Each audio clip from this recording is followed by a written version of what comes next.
You might ask, although I've sort of given the answer, why are AR-15s so popular amongst mass shooters? And there's actually a couple of compelling explanations as to that. So when you talk to the mass shooters or read their manifestos, some of them are very explicit about why they're such big fans of this style of weapon.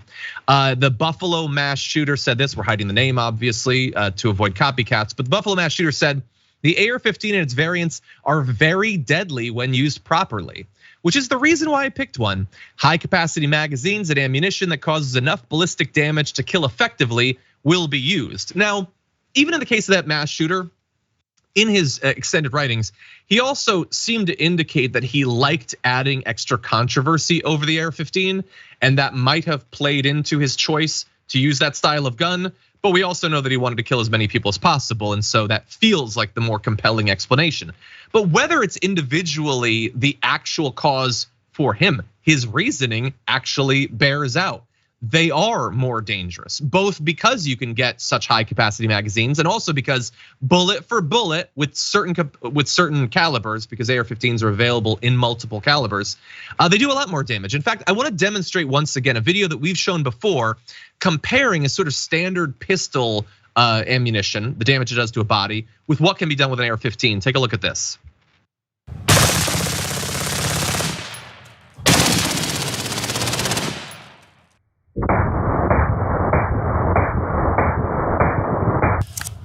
Look at all that. Look at that big hole right there. Oh my gosh. That is disgusting. There's literally just a hole here in the block. There you go. That is awful. And here's the other slice. Look at all these lead fragments and jacket fragments. Okay, apologies. We're gonna get to that other video in a second, but you see there how much damage can be done when you're firing as fast as you are. He was very impressed with the number of lead fragments and how much it had been chewed up. Now that was just a block of ballistic gel. Imagine if that was the chest cavity of a 13-year-old. We don't have to imagine. We've had that experience as a country many times and probably will within a week or two of this video being released. It is very deadly. A typical AR-15 bullet, by the way, leaves the barrel traveling almost 3 times faster and thus imparting more than 3 times the energy of a typical 9mm bullet from a handgun.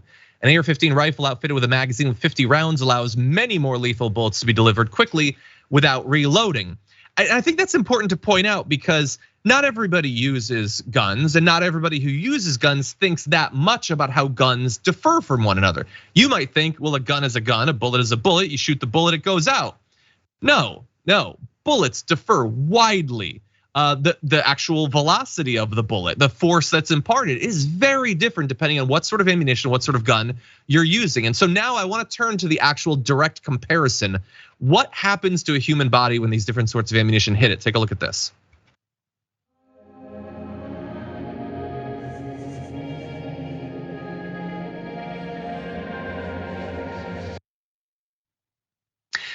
What you saw, 9mm ammunition versus a standard shot from an AR-15. Surface level, the body was penetrated by both. The actual experience for the body, though, very different because the sheer amount of force that is imparted does not simply penetrate the body. It does not simply carve a path through flesh and bone.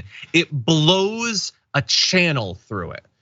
A single shot produces, in short, a shock wave effectively. That is what's actually being done to the flesh. Shock is imparting through the body, blowing parts of the body apart. It can blow apart a skull, it can demolish vital organs. What could be just sort of a glancing blow with other ammunition can cause enough internal damage to kill, and that's with one bullet. And these are, of course, guns that are not designed to simply shoot 1 or 2 or 3 bullets. They can generally have magazine capacities that are much higher than the less individually damaging shots of handguns.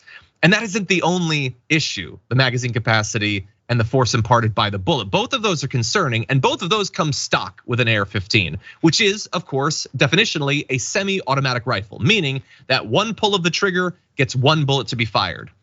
The way that it's commonly sold, but not the way that it necessarily ends up for some people. There are a lot of different ways we have found out, and will not spread the specifics of, to convert your semi-automatic AR-15 to a fully automatic AR-15, effectively making it much closer to an M16, one of the actual weapons used by the armed forces of the United States. The AR-15 is derivative from it, is similar in many ways. It is not technically the same thing, but the gap can be narrowed with a little bit of searching online. Products that are sold, information, you don't even have to go to the dark web to find some of this stuff. We're not gonna help you do it, but you should be concerned about that, particularly because these sorts of techniques have been used to log much higher death counts in some of the mass shootings that we've talked about. We mentioned the shooting in Las Vegas.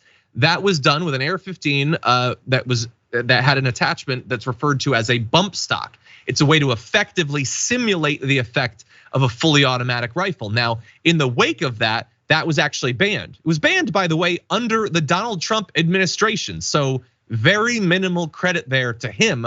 They saw this specific thing being done that has no legitimate use, just used to kill even more people than AR-15 is typically able to do, and they banned it. But that lapsed after 4 years. Now they are available once again, at least in Texas. And were you to try to ban them again, God only knows what the judges in America, what the Supreme Court would end up doing. And you don't even necessarily need to use that. Even if they do successfully ban the bump stocks once again, that is not the only way to make this sort of conversion. Whatever the hell this is with a metal clothes hanger is, the internet tells us, all it takes to convert an AR-15 into an even more deadly weapon of war. And so that is a lot of what goes into people's fear about this weapon. They know how uniquely devastating it is, and its ability to put more bullets downrange in a short period of time than almost any other gun, and the ability for each of those individual bullets to potentially blow a human body apart.